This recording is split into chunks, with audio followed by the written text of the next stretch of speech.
보유한 거에 대해서는 어떻게 해야 되느냐, 이런 부분을 많이 생각한다면 지금 거래량 없이 시장 때문에 떨어지는 종목들 있잖아요. 그런 종목들은 그냥 가지고 있어야 됩니다. 그냥 가지고 있으면은 다시 다 올라올 거예요. 그냥 그래서 오히려 마음은 지금 돈이 물려 있어서 그렇지 더 사고 싶은 종목들이 정말 굉장히 많아졌습니다. 사실요. 근데 뭐 돈이 없으니까 그냥 들고 가는 거죠. 그런데 거래를 싫으면서 그냥 급격하게 빠지는 종목들이 있어요. 그런 종목들은 팔고 다른 쪽으로 옮기는, 지금의 시황은 어떤 시황이냐, 매수의 시황이냐 매도의 시황이냐, 그런 것이 아니고 교체의 시황입니다. 내 포트폴리오를 교체해 놓고 그 다음 시장을 기다리는 그런 시황이라고 저는 판단합니다. 제가 지금 당장 여러분들이 많은 걱정을 하실까봐 먼저 이렇게 말씀을 드렸고요. 이론적인 내용들을 쭉 하나하나 설명을 드리고, 가능하면 너무 복잡하게 생각하지 마시고, 우리는 애널리스트가 아닙니다. 여러분만이 아니고 저도요, 애널리스트가 아니고요. 그리고 이걸 분석해서 공부하는 하겠다는 학자들도 아니에요. 이거 지금 내가 지금 어떻게 대처할 것인가, 그리고 나는 어떻게 떨어질 때는 손실을 줄이고 올라갈 때는 떨어졌을 때보다 더 높게 올라갈 수 있는, 내가 한 바이너스 10% 나올 수도 있어요. 지수가 뭐 3개월 동안 빠졌으니까. 근데 올라갈 때 극복하고 다시 플러스로 진입할 수 있으려면 나는 지금 어떻게 대응해야 되느냐. 우리는 이제 그게 중요한 거지 않습니까? 그런 걸 하기 위해서 먼저 시황부터 하는 겁니다. 시황을 이기지 못합니다, 종목이. 개별 테마는 뭐 그럴 수 있어요. 소위 뭐 잡주들이 막 급등락하고 뭐 이런 종목은 그럴 수 있지만, 거의 대부분의 종목은 시황에 어긋나게 움직이는, 디커플링 되지 않죠. 그래서 시황이 굉장히 중요하고 항상 시황부터 말씀을 드리고 있는 것이죠. 자, 기본적으로 아는 내용은 짧게 말씀을 드릴 테니까 정리를 하고 넘어가자고요. 자, 이번 주에 어제까지, 오늘 금요일이죠, 우린. 미국 시장은 어제까지 월간 기준으로 팬데믹 이후에 최대폭으로 하락했습니다. 그러다 보니 투자 심리가 상당히 불안하게 됐습니다. 나스닥은 어제까지 이번 주에 3.98% 하락했고요. 9월은 5.31%, 다우는 2.74% 이번 주 하락, 9월은 4.29%, S&P 500은 3% 하락, 9월 4.76%, 즉 월간으로 한 5% 하락했고요. 그 월간 5% 중에 거의 4%가 이번 주에 하락한 거예요. 지난주까지 아무 걱정 없었습니다. 이번 주에 다 하락해버렸어요. 그럼 가만히 왜 이번 주에 더 이렇게 많이 하락을 했나를 생각해 보는 거죠. 첫 번째 단초는 9월에 FOMC 회의가 끝나고 나서 매파적 결과로 인해서 국채 수익률이 상승을 했어요. 10년 만기 국채 수익률이 지금 1.5% 위로 올라서 있습니다. 자, 10년 만기 국채 수익률이 올라가는 구간 동안 상대적으로 주식시장은 약하다고 그랬죠. 특히 10년 만기 국채 수익률이 올라가면, 즉 금리가 올라간다는 얘기이기 때문에 성장주가 때려 맞습니다. 그러니 이번 주도 보면은 상대적으로 나스닥이 더 많이 하락을 한 것이에요. 이렇게 성장주, 빅테크에 있는 종목들이 이제 국채 수익률이 올라가면서 매물이 나오면서 하락을 한 거예요. 자, 그러면 FOMC 회의에서 매파적 결과가 왜 국채 수익률 상승을 이끄느냐라고 생각을 해보면, FOMC 회의가 끝나면서 테이퍼링에 대해서 거의 확고한 가이드라인을 제시를 했습니다. 11월에 이제 일정을 발표를 하고 내년 상반기 내에 끝내겠다, 이렇게 얘기를 했습니다. 그런 얘기는 지금 1,200억 달러를 채권 매입을 하고 있으니까 매월 6개월이면 200억 달러씩 채권 매입을 감소하는 거죠. 그래서 내년 상반기 끝내겠다는 거예요. 그리고 2022년 말부터 금리 인상을 시작할 수 있다, 이렇게 얘기를 했습니다. 굉장히 강력하게 얘기를 한 거예요. 자, 그런데 테이퍼링에 대해서는 우리가 이제 할 거다라고 얘기를 많이 했단 말이에요. 그리고 테이퍼링 자체가 중요한 게 아니고, 좀 이따 말씀드릴게요. 테이퍼링을 하면 어떤 일이 발생이 되느냐, 채권 매입이 감소가 돼요. 채권 매입이 감소가 된다는 얘기는 채권을 대다 팔지는 않지만 매입이 감소가 된다는, 채권을 수요자가 많으면 채권 가격이 오르고 금리는 떨어지죠. 그런데 매입이 감소한다는 얘기는 채권 플레이어들은 나중에 금리가 올라갔다고 생각하고 금리가 올라간다는 채권 가격이 떨어지는 거죠. 그러면 채권 매입을 축소하거나 팔거나 그렇게 됩니다. 그래서 미국은 지금 2년물이나 5년물이나 이 국채 입찰이 저조한 상황이 됩니다. 즉 채권을 매도하거나 또는 입찰이 저조한 상황이 되면 수요가 줄어든다는 얘기니까, 수요가 줄어드니까 채권 가격이 하락하면서 채권 수익률이 상승하는 것이죠. 채권 수익률이 상승을 하면 성장주가 하락하고 소위 가치주가 상승하는 이런 일이 올해 봄에 있었습니다. 올해 10년 만기 국제 수익률이 1.7%를 넘어서면서 화들짝 놀라서 우리 시장이 1월서부터 3월까지 하락을 했죠. 지금 거기에 똑같이 재현이 지금 되고 있는 것입니다. 미국의 국제 수익률이 상승을 하면 이머징 마켓은 훨씬 더 안 좋아요. 왜냐하면 이머징 마켓에 있는 자금들이 미국으로 다시 회귀하기 때문에 그렇습니다. 금리가 올라가면 뭐로 위험 자산에 투자를 합니까? 그냥 금리에 투자를 하면 되겠죠. 이런 개념을 가지고 있는 거예요. 자, 이걸 기본으로 깔고 있는 게 이번에 단초가 됐습니다. 그러나 미국의 FOMC 회의가 끝나고 나서 미국 시장이 급락했느냐? 아니에요. 하락하지 않았었어요. 지난주에 그렇게 하락하지 않았습니다. 근데 이번 주에 왜 이렇게까지 헝다 문제 있고 FOMC 회의에 매파적 발언이 있음에도 불구하고 크게 하락하지 않았는데 이번 주에는 더더욱 왜 이런 일이 발생이 됐느냐? 예, 요예요. 자, 다시 돌아갈게요. 시장은 두 가지 축으로 갑니다. 하나는 돈의 힘, 하나는 경기의 실적의 힘. 우린 돈을 유동성이라고 그러고 그리고 실적을 어닝, 경기 지표 그리고 기업 실적이라고 얘기를 합니다. 이 두 개가 다 같이 좋으면 골디락스 그러고 다 같이 나쁘면 안 좋은 상황이고 시장은 하락할 것이고 어느 한쪽이 좋으면 한쪽은 반대로 하고 요것을 저울질을 하면서 시장으로 움직입니다. 그러면 이제 유동성은 더 보강하지 않을 거야. 유동성은 그렇다고 긴축은 아직 하지 않습니다. 그냥 유동성 더 보강하지 않을 거야. 그러면 유동성에 의해서 시장이 더 올라가는 거는 멈췄어요. 그러면 실적, 경기로 인해서 시장이 올라가야 되는데 자, 이제 경기가 파월 의장이 이렇게 얘기를 했습니다. 올해는 팬데믹 이후에 비정상적인 게 정상으로 회귀하는 둔화되는 지표들이 나올 것인데 내년에 좋을 것이다 이렇게 얘기를 하면서 지난주에 좋았던 거예요. FOMC 회의가 끝나고 나서요. 그런데 그러면 이제 경기 회복에 대한 기대감을 사람들이 가지고 투자를 한단 말이에요. 시장은 사람들의 심리에 의해서 움직입니다. 그래서 자본주의에 그리고 이 자본주의 시장 내 주식시장이나 뭐 금융시장은 심리가 굉장히 중요하다라고 많이 하죠. 그래서 우리가 이제 간혹 잠깐 딴 말씀 드리면 약세론자들이 계속 여러 유튜브에서 계속 약세론을 펼치지 않습니까?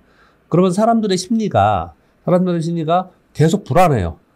그러면 사람들은 매도를 내놓거나 매수하지 않아요. 그래서 결국은 또 약세가 되는, 그래서 심리가 굉장히 중요하다는 거죠. 물론 거꾸로 상황이 안 좋은데 좋다라고 거짓말하면 안 되겠죠. 희망 고문을 하면 안 되겠죠.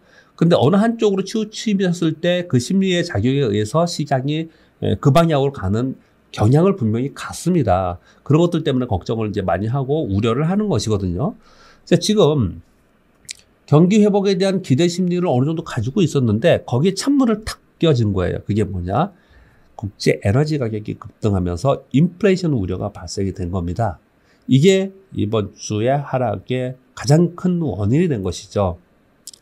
지금 유가가 WTI 기준으로 75달러까지 올라왔습니다. 지금 가스, LNG 이런 것들은 엄청나게 가격이 올라가고 있고요. 뭐 중국의 이유라고 얘기를 하고 그렇습니다. 그리고 자세한 내용을 하나하나 다 말씀을 드리겠습니다. 그런 것으로 인해서 야 이거 뭐냐 테이퍼링도 하는데 이제 경기 믿고 가야 되는데 경기도 이 상태로 가면은 물가가 막 오르는데 어떻게 경기가 좋아집니까? 경기가 좋아져서 물가가 따라서 오르는 것을 애널리스트들은 분석가들은 좋은 시장이라 그래요. 주식시장이 따라 올라간다고 합니다. 금리가 올라갈 때 주식시장은 올라간다고 얘기하는 사람 굉장히 많죠. 여러분 자료도 잘 보세요. 이걸 명확히 구분하고 자료를 보셔야 돼요. 금리가 올라가는 경기가 좋아서 금리가 올라가는 동안 주식시장은 금리와 연동하면서 올라간다. 그게 인플레이션 랠리라고 합니다. 그래야 되거든요. 근데 지금은 인플레이션 때문에 시장이 떨어진다고 하잖아요. 그럼 왜 그러냐? 경기가 좋아지면서 이 인플레이션이 발생되는 게 아니고 이게 아니고 공급망 차질로 인해서 모든 게 팬데믹 때문이에요. 다 팬데믹 때문이에요, 진짜 이게. 그래서 거기서부터 우리가 사고를 시작을 하면 답이 나온다. 이런 걸 우리 자주 여러분께 말씀드리고 있지 않습니까? 자, 공급망 차질로 인해서 즉 수요에 의해서 물가가 오르는 게 아니고 공급 불안을 해서 물가가 오르니 그러면 물가만 오르고 수요는 그만큼 늘지 않으면 경기 둔화가 되는 거잖아요. 이게 지금 핵심 포인트예요. 그러면 어찌 생각해 보면은 답이 나왔네요. 그러면 이 시장은 언제쯤 다시 터닝하고서 다시 강해질 수 있을까요? 테이퍼링을 안 한대? 그러지는 않을 것 같거든요. 테이퍼링 할 거예요. 그러면 이제 중앙은행에서 시장에 유동성을 공급하는 것을 멈춘다. 그러면 돈을 공급을 하는 쪽이 생겨야 되잖아요. 중국 잘 보세요. 중국이 지금 PMI 지표가 굉장히 좋지 않게 나왔습니다. 50 아래인 경기 둔화의 상황으로 발표가 됐어요. 거기에 헝닭으로 문제도 생기고 막 이랬습니다. 그런데 중국이 어제 상승을 했죠. 왜요? 돈을 풀어줬습니다. 돈을 시장에 유동성 공급을 해줬기 때문에 시장이 상승을 한 거예요. 그러면 시장에 돈을 더 풀어줄 수 있는 요인이 뭐냐라고 봤을 때 중앙은행은 이제 다 했어요. 그러면 물론 중장기적인 계획이지만 돈의 흐름이 나타난 것이지만 그래도 시장에서 기대해 볼 수 있는 돈의 유입은 뭐냐? 바이든 대통령의 경기부양책입니다. 그래서 지금 미국은 바이든 대통령의 경기부양책을 통과시킨 일이 많이 그러면서 상하원에서 열심히 의회에서 싸우고 있는 것이죠. 시장에서는 그걸 기다리고 있어요. 그게 나오면 시장은 그걸 바탕으로 봐라 이제 괜찮다 유동성 풍부하다 그러면서 다시 움직일 겁니다. 근데 지금 어떻게 될지 모르겠죠. 그러니까 지금은 지켜보는 거죠. 불안불안하면서 지켜보는 거죠. 또 한 가지는 그러면 돈 한쪽은 돈이고 그럼 또 한쪽은 경기라 그랬지 않습니까? 경기가 지금 쇼티지에서 탁 올랐다가 지금 다시 정상화되는 둔화됐는데 이게 파월 의장이 얘기한 것처럼 안정적인 성장을 이제 앞으로 할 수 있을 거라는 시장의 심리적인 믿음이 발생이 돼야 돼요. 그런 심리적인 믿음이 발생이 되려면 이건 역시도 인프라 정책이나 아니면 경기 부양 정책이 각국에서 강력하게 나와야 되는 부분이 하나가 있는 것이고요. 또 하나는 그거보다 더 저는 중요하게 생각하는 건 뭐냐면 지금 백신을 전 세계 국가가 거의 50% 60% 정도 백신 접종률이 되고 있지 않습니까? 그럼에도 불구하고 잘 잡히지 않고 있어요. 확진자가 늘어남에도 불구하고 우리나라도 그렇고 위드 코로나를 하겠다는 거예요. 위드 코로나라는 게 우리나라만 괜히 그렇게 하는 게 아니고 전 세계가 지금 그렇게 준비를 하고 있단 말이에요. 그 이면에는 치료제에 대한 기대감이 있을 가능성이 높죠. 그래서 소위 게임 체인저는 이제 치료제가 될 것이라는 얘기를 많이 합니다. 한동안 치료제 얘기가 안 나오다가 거기에 뭐 여러 가지 음모설도 있고 그렇다고 제가 말씀을 지난번에 한번 드렸죠. 이제 치료제가 지금 화이자 건 11월에 그리고 나머지 머크하고 나머지들은 이제 12월에 임상 3상 결과가 나온다는 거예요. 그게 완벽한 치료제가 나올 거냐, 그 어려운 치료제가 그럴 거라고 막 그냥 함부로 기대하는 건 아니고요. 치료제에 대한 임상의 결과가 조금이라도 좋은 치료제가 나오면 우리 백신처럼 사용 허가 시능이 나올 가능성이 상당히 높죠. 지금의 상황에서는요. 그러면 이제 사람들이 백신도 맞았어요. 그래서 좀 걸리면 이제 코로나에 걸리면은 치료제 먹으면은 어떻든 뭐 2주간 격리되지 않아도 될 그런 상황으로 좀 기대가 생겨요. 그러면 경기가 좋아질 거라는 기대가 생기겠죠. 이 두 가지가 앞으로 남은 것 같아요. 미국 시장이 다시 터닝하면서 다시 좋아지고 내년에 2022년이 좋아지려면 이 두 가지가 돼야지 되는 것 같습니다. 근데 지금 두 번째 얘기한 치료제는 그것이 완벽한 치료제이든 아니든 간에 시장의 기대감은 분명히 이제 4분기 되면서 계속 거기에 이제 시장이 주입을 할 거라고 생각이 들고요. 그리고 바이든의 3.5조 달러의 경기 부양책, 요건 역시도 뭐 이게 막 완벽하게 막 감액이 돼가지고 1조 5천억 달러, 1조 달러 이렇게는 안 되겠죠. 또 절충할 거 아닙니까? 이런 얘기들이 나오면서 터닝을 하는데 그 사이 구간에서 시장은 저는 박스권으로 있을 가능성이 상당히 있다고 생각합니다. 자, 그리고 이번 주에 특히나 이렇게 우리가 불안했던 미국도 더 많이 빠졌던 이유는 9월이 미국은 회계연도 말이죠. 10월 1일부터 새로운 회계연도죠. 이 불확실성을 반영하고 있습니다. 정부 예산 및 부채 한도. 예산안은 통과가 됐습니다. 셧다운되지 않고요. 근데 부채 한도는 10월 18일까지 협상을 지속하고 있습니다. 거기에 인프라 부양책 표결이 있고 증세안에 정치적 노이즈가 지금 현재 있는 상태예요.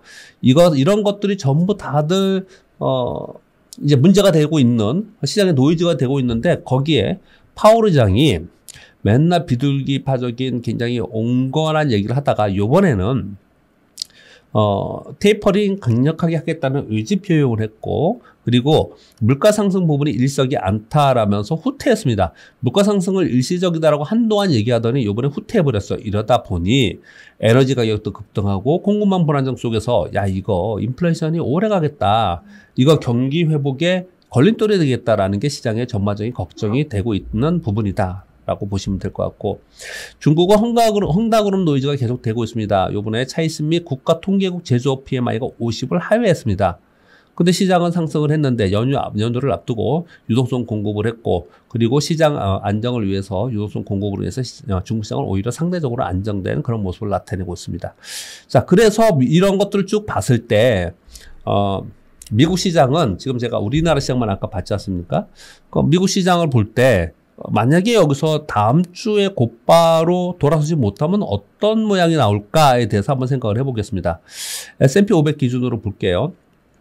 S&P 500 기준으로 봤을 때 그동안에 참 우리가 룰루라라 별로 걱정을 안 했던 이유는요. 걱정을 안 했던 이유는 이 화면을 잘 보시면요.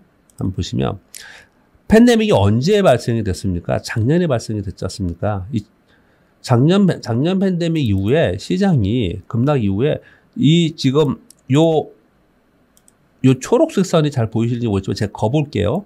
이 초록색 선이 여기 있는데요. 이 초록색 선이 일봉으로 볼 때 60일 이동평균선입니다. 60일 이동평균선을 한 번도 깨지 않고 깼다가도 곧바로 돌아오면서 무려 1년 동안 이렇게 상승을 한 거예요. 이게 그랬다가 이 보세요. 내려왔다가 다시 가고, 이 화면 보시면 명확하게 나오죠. 그런데 이번에는 깼다가 다시 갔다가 밑으로 가지고 있어요. 이게 소위 추세 전환하는 거지 않습니까? 이게 추세 전환하는 거예요. 자, 요걸 다시 한번 말씀을 드려볼게요. 추세 상승이라는 거는 올라갔다 내려갔다 이렇게 하는 건데, 이러다가 어느 순간에 올라갔다가 내려왔는데 전고점을 돌파하지 못하고 다시 깨고 내려가면 이제 이렇게 돼버릴 수 있다라는 거잖아요. 근데 지금 보시는 거 일봉입니다. 일봉은 항상 일봉에서 우리가 추세 전환한다 그러면 단기적으로 추세 전환을 좀 할 수 있겠습니다. 그런데 주봉에서 추세 전환하면 이거는 길어지는 거예요. 그래서 일봉상의 추세 전환이 일단 추세 전환할 모양을 만들어 버렸단 말이에요. 그러니까 걱정스러운 겁니다. 이거 지금 걱정스러운 상황이 된 거예요.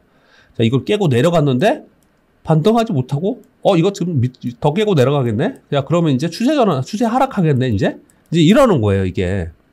그럼 이제 추세 하락하면서 계속 밑으로 갈 거냐? 이제 이거 주봉을 봐야지, 조금 더 길게는요. 주봉을 볼 때 20주, 이건 또 이 분홍색이 20주 이동 평균선인데 얘를 안 깨고 내려가고 있었단 말이에요. 근데 지금 현재 20주 이동 평균선을 깼다고 볼 수 있습니까? 아니에요. 그렇지 않아요. 왜냐? 과거에도 이렇게 20주 이동평균선을 일시적으로 깼다가 다시 올라온 경험들이 있었습니다. 그러니 지난주에도 20주 이동평균선 갔을 때 곧바로 이렇게 올라왔잖아요. 그러니까 문제가 없었단 말이에요. 근데 지금 20주 이동평균선을 깼단 말이에요. 그래서 뭐라고 제가 말씀을 드리냐면 다음 주에 이 20주 이동평균선 위로 올라서서 이 음봉이 지금 이번 주에 3.3% 빠졌는데, 이게 지금 고점이 시가가 4,400이고 밑에가 종가가 4,300이니까 150포인트 빠졌어요. 그럼 150포인트 하는 50포인트 잡으면 70포인트 잡고, 그러면 3,370 정도, 3,350과 3,370 위로 양봉을 내면서 올라서면 어떤 일이 벌어지냐면, 일봉상에서는 이런 일이 벌어집니다. 3,000 여기 3,400이잖아요. 그러면 얘가 추세 하락으로 보이는 요 위에 지금 겹치기로 됐으니까 요거다 그릴게요. 지금 모양이 요렇게 생긴 거잖아요. 요렇게요. 요렇게 생겼는데 그 다음에 이렇게 올라서서 있으면 얘 지금 더 빠지지 않고 여기서 이제 시장 정말 강하네. 다시 올라가겠지? 요렇게 기대를 해볼 수 있는 거예요. 이렇게 되면은.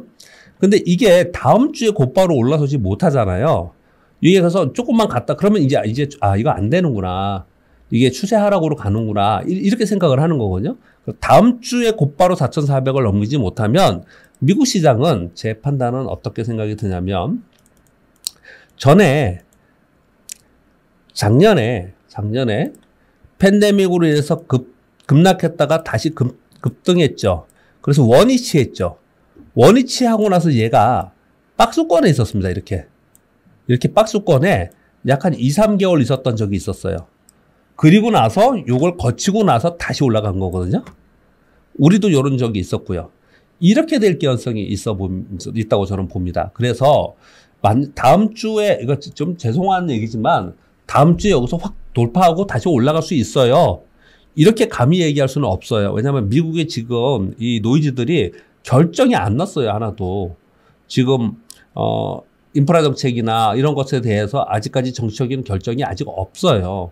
그러다 보니 그리고 지금 얘들 실적 발표를 하는데 실적이 전반적으로 예상보다 좋지 않게 나오는 종목들이 발생이 되고 있어요. 그러니 어떤 일이 될까? 주봉상으로 볼 때 저는 어떻게 보자면 여기 고점이잖아요. 자, 여기 그대로 볼게요. 여기처럼 고점에서 지금 이렇게 내려왔어요. 근데 저는 반등은 줄 거라고 봅니다.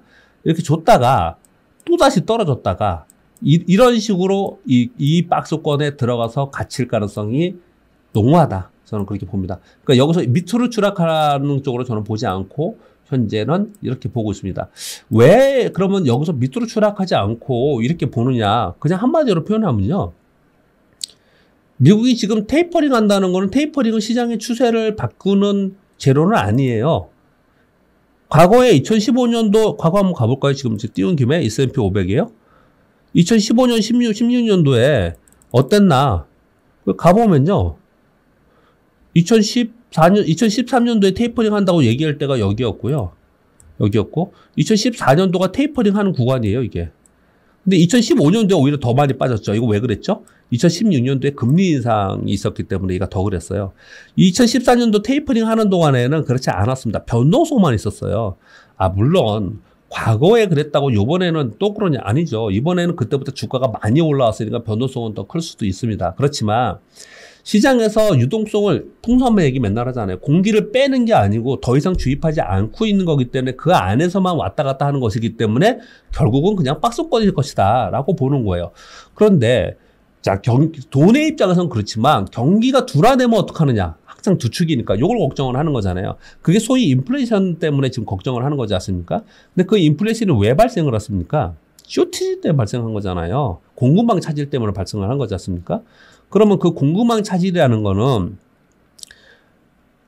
근본적인 이유가 소위 이 코로나 바이러스 확산으로 인해서 이런 일이 발생이 된 거잖아요. 그러니 각국에서 지금 얘기하는 게 위드 코로나 얘기하면서 이게 확실하게 이제 뭐 코로나가 치료제가 생기거나 아니면 코로나를 확진자 수가 확실하게 줄지 않는다 하더라도 준비하겠다 이렇게 얘기를 하는 거예요. 즉 공급망 차질로 인한 인플레이션은 어떻든 노력에 의해서 이것은 잡아갈 거라고 저는 생각을 합니다. 그냥 두지는 않을 거죠. 다 죽자고요. 그러지는 않을 거라는 거죠. 그래서 경기의 부분도 그렇고 유동성 부분도 그렇고 이 안에 있는 것이지 이 어느 한쪽으로 방향을 틀어서 갈 수 있는 방향은 아닐 것이다라는 게 기본적인 제 생각입니다. 그러면서 또 다시 한번 말씀드릴게요. 그래서 좀 마지막에 여기 써놓은 게 뭐냐면 다음 주에 반등하지 못하면 레벨 다운돼서 박스권에 있을 것이다. 근데 제가 지금 박스권 얘기를 자꾸 하고 있는데요. 레벨 다운돼서 박스권이랑 추세 하락이랑은 완전히 달라요. 추세적으로 하락할 거라고 생각을 하면요. 시장이 반등할 때마다 계속 우리는 매도를 해나가야 되고 절대로 저점 매수를 하면 안 됩니다. 그런데 박스권이라고 생각하는 사람은 아래에서 매수를 해서 종목을 들고 가도 돼요. 왜냐? 박스권 시장에서는 전체 시장을 움직이지 않지만 그 안에 종목들은 순환하면서 움직이기 때문에 그렇죠. 다시 풍선으로 가볼게요. 풍선에 공기를 계속 주입하면 풍선이 자꾸 부풀어나요. 근데 더 공기를 주입하면 풍선이 터질 것 같아. 그러니 그만하자. 이제 넣자. 그렇지. 그만 넣는 거예요. 그러면 이제 풍선이 더 부풀지 않는다는 얘기는 시장은 더 뜨지 못한다는 얘기예요. 근데 그 안에 있는 공기들은 가만히 있는 게 아니고 계속 움직이겠죠. 이렇게 순환하면. 그게 소위 섹터별 순환, 종목별 순환 장세예요. 그런 장세가 이루어질 수 있기 때문에 시장이 박스권에 있으면 종목 장세가 벌어지면서 나는 투자할 수 있다라는 거예요. 근데 거기서 공기를 빼기 시작하면 그거는 순환도 안 되고 시장이 빠져버리는 거기 때문에 이건 아니라는 거죠. 지금 당장 공기를 이제 2022년, 2023년부터 뺀다고 하니 지금부터 돈을 빼자. 이렇게 얘기하는 거는 다분히 되게 아카데믹하고 장기적으로 플랜을 가지고 있는 사람들이 말해서 할 수 있는 거지. 내가 오늘 사서 내일도 팔 수 있는 직접 투자를 하는 사람들의 입장에서 지금 그렇게 해야 되느냐는 퀘스천 마크다. 이건 각자의 판단에 나름이다. 이렇게 제가 말씀을 드리고 있는 것입니다. 자, 최근 시장 좀 더 이어가겠습니다. 지금 저희가 많이 가고 있네요. 천연가스가 신고가 나면서 이제 그런 문제가 많이 발생이 된다라고 하고 있습니다. 자, 그 상황 속에서 다음 주의 이슈, 오늘 이제 금요일이라서 몇 가지 말씀드릴게요. 다음 주 월요일 날 우리나라 한국 휴장입니다. 다음 주에 미국은 고용보고서 굉장히 중요하죠. 고용보고서가 발표가 되고요. 우리나라는 6일부터 8일까지 대한민국 4차 산업혁명엔 블록체인 그리고 그린딜 엑스포가 발생이 되기 때문에 요 관련 ETF에 있는 종목들 관심 있게 봐야 되고요. 제일 중요한 건 8일날 삼성전자 잠정 실적 발표가 있습니다. 다음 주에. 그리고 다음 주에 중국은 목요일까지 국경적 연휴입니다. 전체적으로 다음 주에 가장 중요한 거는 미국은 고용보고서이고요. 그리고 우리나라는 삼성전자 실적 발표. 다음 주부터 실적 시즌에 들어간다는 게 제일 가장 중요한 이슈입니다. 자, 미국 시장 전반적으로 그냥 흐름만 얘기를 했어요. 그리고 나서 이제 우리나라의 상황을 좀 말씀드려볼게요. 우리나라 9월에 상황은 이제 코스피가 지금 4% 정도 하락했고 코스닥에서 3.3% 하락했어요. 지금 아까 미국하고 비교해보면 우리 시장이 막 급격하게 더 빠진 게 아니에요. 그쵸? 지금 장중이라서 저도 궁금하니까 장중에 지금 시장이 어떻게 되는지 잠깐만 보고 갈까요? 시장은 전체 그대로 멈춰 있네요. 아까 그대로. 그리고 멈춰 있고 삼성전자는 어떻게 되고 있나요? 뭐 그냥 거기에 있네요. 지금 현재. 그럼 또 갈게요. 자, 9월의 수급을 보면 개인들이 2조 7천억 매수, 외국인들이 1조 1천억 매수, 기관들은 4조 2천억 매도했습니다. 어라? 외국인들은 안 팔았네요? 이건 뭐야? 기관 애들이 다 팔면서 이랬네. 제가 뭐라고 표현을 드리냐면 우리 시장은 해외 시장 때문에 떨어진 부분이 영향력이 해외 시장 영향이 더 큰 건 아니었어요. 우리나라는요. 9월 마지막에 들면서 분기 말, 월말 되면서 금융투자와 연기금의 매도가 상당히 있었고 특히 코스닥에 있는 건 기관들이 1조 5천억이나 매도했는데 금융투자, 투신, 연기금, 사모펀드 전반적으로 매도가 있었는데 제가 맨 처음에 화면 보여드렸듯이 우리나라는 지금 금리 인상한다고 하죠. 증권사에서 신용 공유하는 거 비율 줄이라고 하죠. 그리고 신용 대출 은행에서 줄이라고 하죠. 이러면서 전부 다들 레버리지를 줄이려고 하는 그러한 지금 상황으로 되면서 야 그래? 그럼 이제 레버리지에 의해서 움직인 특히 급등한 개별 종목들 이거 일부 빨리 실현하자. 이런 게 많이 작용을 했어요. 우리나라는요. 그러면서 매도가 상당히 더 있었다라고 저는 생각을 합니다. 그래서 코스닥에 있는 개별 종목 중에 때를 맞은 종목들이 상당히 발생이 된 거예요. 그래서 우리 체감적으로 더 좋지 않은 상황이에요. 즉 월말 매물 그리고 미국의 하락 그리고 국내 금리 인상 신용 대출도 레버리지 요인이 감소되는 이러한 우리 우려에 의해서 전반적으로 우리 시장은 약세를 보였습니다. 특히 오늘 10월 1일인데요. 어제 월말 분기 말이 되면서 기존의 강세 종목들의 일부 차익실이 나오면서 그동안에 2차전지에서 강했던 종목들이 막 5%, 10%씩 빠진 종목들이 발생이 됐습니다. 물론 이유가 있었던 종목도 있지만 그런 일이 발생이 되고 반대로요. 되게 이상한 일이 벌어졌습니다. 기관들이 보유해서 가지고 있는데 내일이 흘러내려가지고 헤맸던 종목들 있잖아요. 그런 종목들이 막 10%, 20% 종목들이 뜬금없이 상승하는 이런 일도 벌어졌어요. 그래서 제가 어제 그 팁을 드리는 우리 이트렌드에서 했던 거기에 이제 제가 그렇게 올렸죠. 이거 반대로 매매하셔야 된다. 뜬금없이 그냥 이유 없이 수급에 의해서 뜬 종목들은 그동안에 고생했으면 빨리 좀 처분 현금화 시키고 기존에 강세였던 종목들이 수급에 의해서 빠지면은 매수 기회로 삼아야 된다. 그렇게 생각을 하거든요. 전반적으로 우리 시장의 전체적인 흐름을 보면 오늘 제가 투자 아이디어에 말씀을 드릴 건데요. 전체적인 흐름을 보면 시장이 가만히 생각을 해보시면 시장이 상승을 할 때는 시장을 이끄는 주체가 있습니다. 시장이 저 밑에서 올라올 때 개인 투자들이 이게 강력하게 매수를 하면서 시장을 끌어올렸잖아요. 근데 이미 올해 들어서는 개인 투자자들의 힘만으로는 이제 역부족이 시장을 끌어올리지 못하고 있어요. 왜 그러냐면요. 신규 유입이 되고 있지 않아서 그래요. 신규 유입이 이미 들어와 있는 돈이 순환하기 때문에 신규 유입이 되면은 뜹니다. 근데 신규 유입이 되지 않고 순환하고 있기 때문에 이런 일이 벌어지는 거예요. 신규 유입이 됐다 하더라도 아주 보수적 자금의 소규모들이 들어오는 거고 그렇게 강력하게 들어오지 않아요. 그래서 강력하게 시장을 이끄는 주체가 개인들의 힘이 좀 빠졌어요. 외국인하고 기금은 기관들은 그렇게까지 지금 뭐 시장을 이끌면서 매수하지 않는단 말이에요. 그러니까 시장의 주도 주체가 없죠. 그 다음에 시장의 주도 섹터와 주도 종목이 있어야 됩니다. 그게 시가총액 상위 종목에 있는 삼성전자, 하이닉스, 삼성SA, 카카오, 네이버, LG와 얘들이 하든지. 근데 얘들은 어때요? 전부 다? 다 때려 맞았어요. 이미. 그래서 지금 이제 바닥 따지기를 하고 있는 그런 상황입니다. 그러니까 얘네도 없잖아요. 그럼 주도 섹터가 나타났느냐? 그런 것도 지금 없단 말이에요. 지금 주체도 없고 주도 섹터도 없고 주도 종목도 없다 보니까 시장은 이미 약세에서 움직이고 있는 거예요. 그러면서 시장은 종목별 그리고 테마별 이렇게 시장이 움직이고 있는 게 지금 이제 9월 달에 계속 그렇게 움직이고 있고 그래서 어렵다고 느껴지는 거거든요. 그런데 시장 주도 주체가 없다 보니까 개인들이 사거나 뭐 외국인이 사거나 기관이 산다고 해서 막 오르고 내리고 이런 게 아니에요. 그런데 한 가지 중요한 특징은 있었습니다. 그건 뭐냐면 전반적으로 시장의 보유적 자금들이 ETF로 자금들이 쏠리면서 ETF와 ETF 편입 종목들만 강세를 보이는 특징이 보였습니다. 그래서 오늘은 제가 이걸 못 해드리겠고요. 시간을 좀 내서 제가 되게 무식한 지금 여러분들을 위해서 그리고 저 스스로 제 투자를 위해서 아주 무식한 작업을 하고 있어요. 뭐냐면 ETF 편입 종목이라고 해서 각 ETF들이 있어요. 특히 그냥 있는 뭐 은행 ETF니 뭐 이런 ETF가 아닌 소위 ESG ETF, 탄소 중립 ETF, 뭐 2차전지 ETF, 친환경 ETF 이런 ETF들이 있잖아요. 이런 ETF들의 이제 자산 운용사들이 있습니다.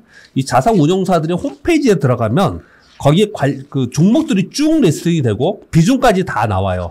비중까지. 그 종목들을 제가 하나하나 정말 되게 무식한 짓을 하는 건데 그 종목들을 하나하나 다 리스팅해갖고 이렇게 따로 다 뽑고 있어요. 그걸 다 뽑아가지고 가장 많이 얘들이 현재 ETF에서 가지고 있는 것들 그리고 얘들이 많이 갖고 있지 않지만 중복되어서 가지고 있는 거 또는 많이도 안 가지고 중복되어 가지고 있지 않지만 ETF에 들어가 있기 때문에 얘가 조금만 저하져도 자금이 확 들어올 수 있는 것들 이걸 뽑고 있어요. 근데 왜 이런 작업을 하냐면요. 시장이 완벽하게 ETF에 있는 종목들만 세요. 지금. 나머지는 다 아웃이에요. 그냥. 지금 이제 그러고 있어요. 왜? 돈이 거기에만 가기 때문에 지금 그러는 거예요. 근데 이거는 금방 이번에 끝날 게 아니고 계속 이럴 겁니다. 당분간 계속. 당분간 연말까지 아니면 내년까지 이럴 수밖에 없어요. 계속해서 자금이 여러분들 우리 상식 속으로 생각을 해보자고요. 아, 작년에 들어와서 돈을 좀 벌었는데 올해 너무 어렵네. 올해 투자하는데 야 이거 지금 시장도 어렵다고 그러고 잘못하면 꺾인다 그러고 종목 잘못 들었다 이거 완전 박살나는데 이거 어떻게 해야 되지? ETF를 이제 사야겠다. 뭐 ETF 사라고 하니까 오늘 아침 한경제 신문인가 그런 게 나오잖아요. 삼성전자를 사서 올 초에 샀으면은 삼성전자 지금 몇 % 빠졌죠? 올 초에 대비해서 제가 한번 볼까요? 삼성전자 갖고 계신 분들 지금 거의 대부분 갖고 계시겠지만 올해 1월 달에 시초가가 81,000원이네요. 73,000원이니까 7,000원 빠졌으니까 뭐 10% 좀 밑으로 지금 손해 본 거예요. 고점에 안 잡았다 하더라도 8만에 잡았다 하더라도요. 그런데 삼성그룹 ETF는 24% 수익이 났다면서요. 삼성전자도 들었고 정규도 들었고 SDI도 들었고 다 들어가 있으니까. 이제 자꾸 이런 뉴스들이 나오면서 사람들이 보수적인 생각을 하면서 ETF를 그냥 편하게 ETF 하자. 저 역시도 미국의 주식에 뭐 7학년 뭘 해야 된다 그러면 종목은 뭐냐? 그렇게 하지 마시고, 또는 뭐 앞으로 뭐 에너지가 뭐 제가 모 방송에서 에너지 대란이 될 것 같으니 러시아의 주식을 사거나 에너지 주식 사는 게 낫지. 그러지 마시고 ETF. 그러니까 왜냐하면 ETF가 더 쉽거든요. 그래서 ETF 얘기를 굉장히 많이 해요. 그리고 보수적 자금들이 ETF를 하려고 많이들 사람들이 생각을 합니다. 여러분들도 그렇게 많이 하시잖아요. 그 얘기 뭐냐면, 예를 들어서 삼성그룹 ETF에 자금이 들어가면 그 ETF의 자금을 가지고는 삼성그룹 주식을 사는 거잖아요. 2차 전지면 2차 전지 사는 거 다 아시죠? 이건 뭐 상식 수준이잖아요. 그래서 그 안에 있는 종목만 계속 센 모습이 나타나고 있는 거예요. 돈이 거기만 가고 있기 때문에. 그게 시장의 처음이자 끝 그냥 주도하고 있는 그런 상황이에요. 그래서 제가 이걸 이제 해서 종목을 가지고 저도 투자도 하고 여러분들께 소개도 드리고 이런 작업을 지금 하고 있다. 그만큼 중요하다는 말씀을 제가 드리려고 하는 거예요.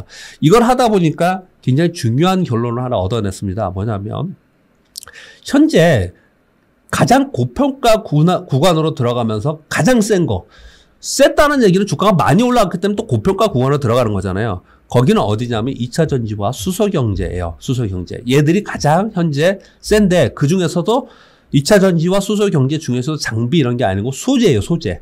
얘들이 지금도 세고 앞으로도 더 셀 거라고 생각합니다. 일단 근데 투자 전략이 달라야 됩니다. 그래서 이 말씀을 드리는 건데 가장 저평가 구간으로 진입한 섹터는 보니까 반도체 장비예요. 반도체 장비는 실적 대비 어마하게 저평가돼서 구간대에서 거래가 되고 있더라고요. 그래서 그냥 속절없이 떨어져요.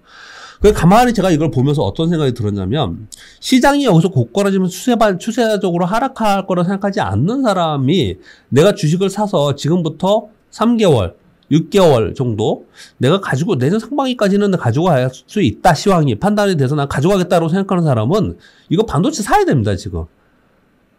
얘네들이 진짜 저평가라고. 이게 자신이 없으면 ETF를 사든지 또는 지금 말씀드린 게 뭐냐면 ETF, 반도체 ETF에 들어가 있는 종목을 사야 된다는 거예요. 지금 제가 표현 드리고 있는 것은.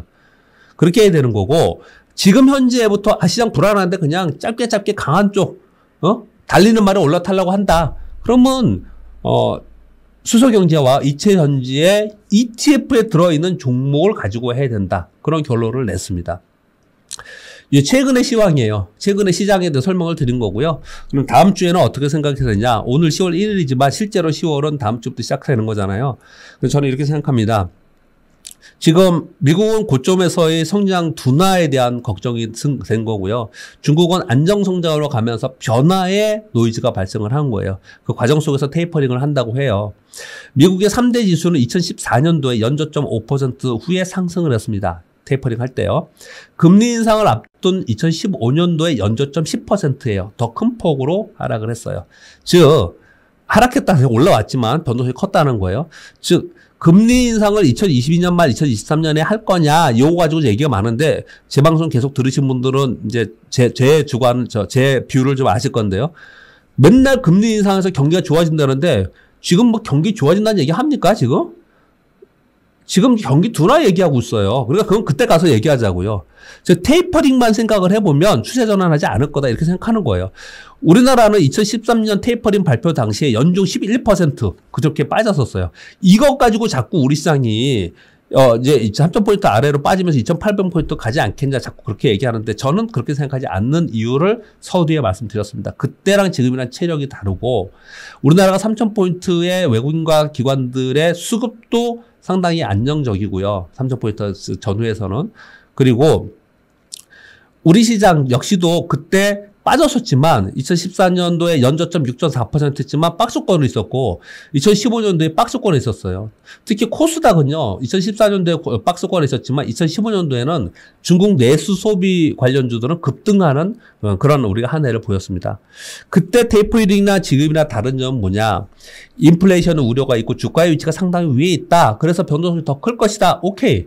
충분히 타당하다고 저는 생각을 합니다. 그럼에도 불구하고 우리 시장이 여기서 추세 전환하지 않고 하단 박스권으로 있으면서 상승으로 이제 기대를 해보려고 하는 이유는 이미 3개월 연속 조정을 보였다는 점, 이 기쪽 분석도 상당히 무시 못합니다. 왜냐하면 사람들의 심리가 작용을 하기 때문에 그렇다는 말씀을 드리는 것이고 3분기에 실적 시즌에 진입했는데 우리나라 3분기에 기업들의 실적이 나쁘지 않습니다.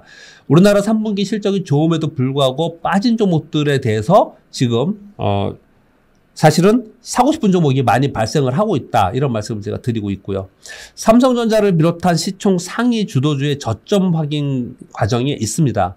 그리고 외국인과 연기금들이 수급상 3,000포인트 전후에서는 매도가 감소되거나 또는 매수로 전환되는 현상이 벌어졌습니다.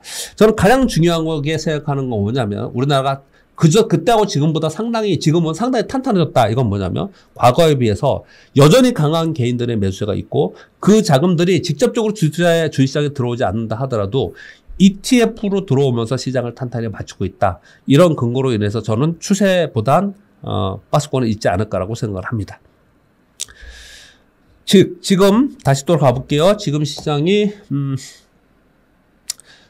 3021포인트 자 반등을 좀 해내지 못하고 있습니다. 아직도 제가 아까 보여드렸던 선물 5분봉 반등 못하고 있어요. 자 이러고 있습니다.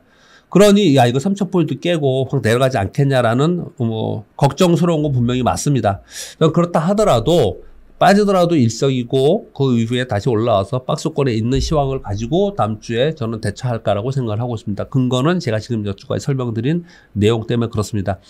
여러분들이 저는 저의 비율을 말씀드리는 거잖아요. 근데 이거 굉장히 불안하다. 나는 이런 불안한 상황에서 투자를 하지 못하겠다라고 결정을 내리시는 분들은 그러면 본인의 의도대로 본인의 결정에 따라서 어느 정도는 현금을 만드는 거 분명히 해야 돼요. 근데 그때 현금을 만들 때 어떻게 하셔야 되냐면 개별 종목들 등락폭이 큰 거, 실적이 좋은 거, 개별 종목 중에 실적이 좋은 거, 등락폭이 큰 거, 그리고 이슈, 뉴스가 있는 거, 요런 거는 건들면 안 되고요. 지금 팔고 다음 주에 사도, 다다음 주에 사도 별로 이 근처에 계속 있을 것 같은 애들 있잖아요. 그런 거 있잖아요. 왜 대형주들 보면. 그런 거는 그냥 팔아서 현금을 좀 갖고 있으면 내가 대응을 할 수 있기 때문에 조금 더 편하게 가져갈 수 있어요. 이게 지금 불안하신 분들은 그렇게 거래를 하시고 그렇지 않은 분들이라고 한다면 저도 현금이 조금 있어요. 그래서 지금 제가 아까 오기 전에 조금 샀다고 했고요. 그리고 요 끝나고 나서 지금 가면은 다시 또 판단을 해서 추가적으로 매수할지 아니면 다음 주에 할지 생각을 할 건데요. 저는 지금 시장이 항상 올라갈 때는 가만히 있어도 돼요. 시장이 조정을 보이거나 흔들릴 때 그때 종목 교체를 해서 딱 난 이거 가지고 그 다음 차까지 난 가만히 있을 거야. 이렇게 만들어놔야 되거든요. 지금이 그런 교체 시기다. 저는 그렇게 판단을 하고 있습니다. 10월의 주요 이슈 시간이 많이 갔으니까 짧게 말씀드릴게요. 10월에는 전반적으로 어닝 시즌이라는 게 굉장히 중요하고요. 그러다가 10월 마지막 주 정도에 들어가면 11월에 FOMC 회의가 있기 때문에 후반으로 갈수록 FOMC 회의 경계 심리가 작용을 하고 전반적으로는 어닝 시즌에 맞게 차별화 장세가 될 것이다. 이건 다음에 또 다시 한번 할게요. 오늘 시간 너무 시황 부분 너무 많이 갔습니다. 자 그리고 서두에 말씀드렸던 과거 S&P 500의 월간 평균 수익률을 봤을 때 1927년 이후에 평균을 다 내봤더니 5월부터 9월까지 되게 안 좋았고요. 10월부터 12월까지는 장이 좋았어요. 그래서 미국 시장에 이런 얘기 있잖아요. 5월에 떠나라. 그리고 10월에 사라. 이런 얘기가 있지 않습니까? 자, 그런데 이제 10월에 접어든 거잖아요. 과거 평균으로 보면 10월, 11월 미국 시장이 좋아야 돼요. 근데 지금 되게 불안하지 않습니까? 되게 불안하다고 우리 느끼는 거잖아요. 그래서 저는 미국 시장이 조정을 많은 게 보인다 하더라도 지금 9월 조정 보였잖아요. 한 번 더 정도, 2개월 이상은 조정을 보이지 않을 거라고 생각이 들어요. 그래서 10월에 미국 시장은 그 하단 박스권에서 있을 때 그 다음을 바라보고 미국 시장을 해야 되고 미국보다 오히려 우리 시장은 3개월 먼저 조정을 보이고 실적도 미국에 비해서 미국은 어닝 쇼커 나올 종목들이 많은데 우리는 반대로 서프라이즈 종목들이 있기 때문에 우리는 상대적으로 미국보다 강할 가능성이 있다라고 저는 바라보고 있습니다. 그런 가운데 이렇게 미국이 다시 터닝할 수 있으려는 조건이 두 가지가 필요한데 그것은 뭐냐? 코로나 치료제와 왜냐면 물가 상승이 지금 가장 큰 문제인데 물가 상승을 잠재울 수 있는 건 경기 회복뿐이 없습니다. 경기 회복은 뭘로 할 거냐? 경기 부양책과 코로나 치료제. 이게 모멘텀이 될 가능성이 있다. 그렇게 생각을 좀 하고 있습니다. 자, 요 화면은요, 어제 발표한 우리나라 17개 증권사의 설문조사에서 4분기에 우리나라 지수는 어디쯤 있을 거냐라고 했더니, 좀 어이가 없죠. 최저가 2,820에서 최고 3,500이야. 너무 크지 않아요? 분주가 뭐 이렇게까지 잡아요? 이거 뭐, 2,800, 3,500, 700포인트인데, 너무 레인지가 큽니다. 이거 증권사에 보니까 레인지가, 유한탄증권하고 인베스트 증권은 가장, 비관적으로 봤네요. 비관적으로 보고, SK증권이 가장 긍정적으로 보고, 뭐 그랬네요. 일단 평균적으로 보면은, 3,000포인트 근처에서 저점 라인으로 보고요. 저점 라인으로 보고, 위로는 한 3,200, 300도 보고 그러는 것 같아요. 저는 어떻게 보나, 저의 얘기를 하고 이제 요 시황은 끝마치겠습니다. 저는 지수 레인지는 작은 대역은 3,050에서 3,225포인트까지 보고요. 큰 대역에서는 3,000에서 3,300까지 보입니다. 저 역시도 이거 10%인데? 이렇게 여러분들이 말씀을 하실 수 있잖아요. 근데 지수 10%는 왜냐면 이번에만 5% 빠졌잖아요. 잠깐 사이에. 10% 정도 대역 줄 수 있다고 저는 생각을 해요. 근데 저점 라인을 어느 정도로 보느냐의 관점이 굉장히 중요해요. 그리고 고점 라인을 어느 정도 보느냐가 굉장히 중요한데 저는 저점 라인을 3,000포인트 정도를 저점 라인으로 현재 보고 있는 거고요. 지금 3,000포인트 라인이요. 지금 주봉으로 볼게요. 저점 라인은 요 3,000포인트 선이 어디입니까? 한 요 정도 되겠네요. 요 라인을 저점 라인으로 보는 거고요. 위에 고점을 이 위에까지 3,500포는 이렇게 안 보고요. 요 라인 있잖아요. 3,200포인트. 요 대역에 있을 가능성이 상당히 있다. 그래서 어쩌면 우리 시장은요. 과거에 2010년서부터 2010년, 11년, 12년, 14년, 15년, 16년, 17년 박스피 있었잖아요. 박스피. 이렇게까지 될 가능성도 있다라고 사실은 보고 있습니다. 이 얘기 자주 여러분께 드리고 있어요. 왜냐하면 시장이 급격하게 시스템 위기가 오지 않는 이상 시장의 체력이 급격하게 빠졌을까만 그럴 만한 체력은 분명히 아니라고 저는 생각을 해요. 그래서 그래서 박스권을 보는데 그건 좀 이따 보고 일단 10월 전망만 보면 하단 3,000에서 위에 그러니까 지금보다는 좀 위로 보는 거죠. 지금 많이 빠져 있잖아요. 3,000포인트 근처 와 있지 않습니까? 상승 재료는 실적 시즌과 외국인 수급 변화, 시총 상위 주요 종목들의 저점 확인, 위드 코로나 그리고 3개월 조정 후 10월 그리고 10월에 반등 기대 심리 이런 게 있고요. 하락 재료는 유동성 공급 감소 그리고 금리 인상 우려, 헝다그룹 노이즈 지속될 것이라고 판단합니다. 참고로 마지막으로 하나만 더 말씀드리면 지금 어떻게 하자라까지 말씀드렸습니다. 통상 위기로 인해서 급락을 하면요. 급등을 하고 이 사이클이 굉장히 짧아요. 근데 이번에 바이러스 확산 때문에 공급망 차질이 발생이 되면서 경기 회복이 지연되고 있거든요. 그래서 저는 고점이 요번에 나오는 게 아니고 조금 더 뒤에 있는 고점이 나올 가능성이 있다고 생각합니다. 요거는 나중에 또 한번 말씀드리겠습니다.